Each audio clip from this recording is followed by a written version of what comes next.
жолмен жүріп, кішкентай бір енді кеше. Үйдің іші жылы жарық, достар отыр мәз-мейрам.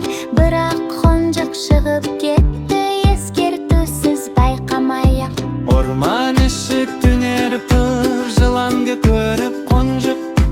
Көмектесіңдер деп жылады, бірге болып қонжықты қоршап алып қорғады. Үш жыл еді үйге қайтып, анасына бәрін айтты. Анасы айтты жымиып, Абай болыңдар деп ақыл қосты балаларға. қонжық тиін қоян бірге жүретін, ешқашанда ескертусіз жалғыз кетіп көрмейтін. Балалар, қандай жағдай болмасын, әке-аналарына келіп айта қойыңдар.